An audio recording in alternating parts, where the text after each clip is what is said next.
Morgan, the Executive Director of Health and Community Education at Piedmont Health.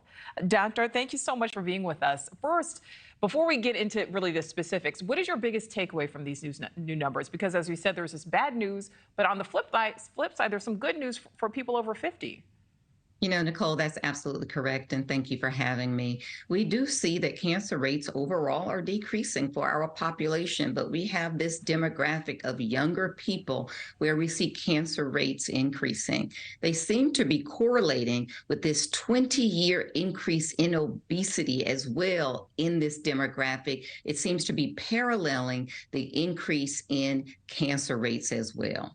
All right, so I want to dig into some of these numbers a little bit more here. So overall, the increase in cancer rates for those under 50 was only 1%. So it was just a slight increase, but within that 1%, there was a nearly 20% increase in people in their 30s. We talked about women in their 30s there. Again, we said that increased drinking, obesity, processed foods, some of the reasons. But doctor, my question is, aren't we seeing these underlying factors in all age groups? So why is it potentially affecting this particular group differently?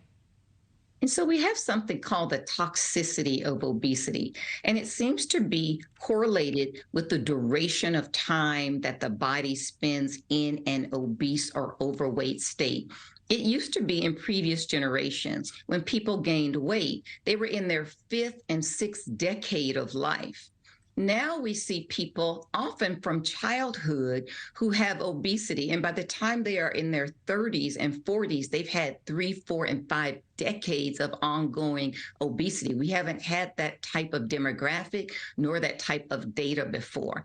And so the duration of the time that your body remains in this obese state seems to be critically important, as well as hormonal balance that occurs during that time. Oh, that's so interesting. Because, yeah, I would be interested to see when we really started to see that uptick in childhood obesity and whether or not then it coincides with these new numbers. That definitely makes sense. Doctor, before we let you go, we certainly can't hear it enough, but what are the easiest ways we can try to reduce our risk of any cancer?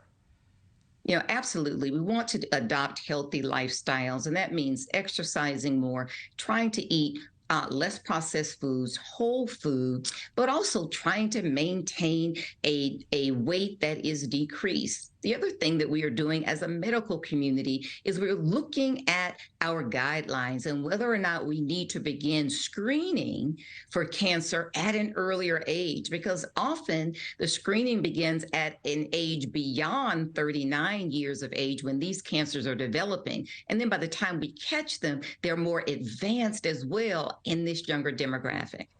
All right, Dr. Jane Morgan, we certainly appreciate your expertise. Thank you.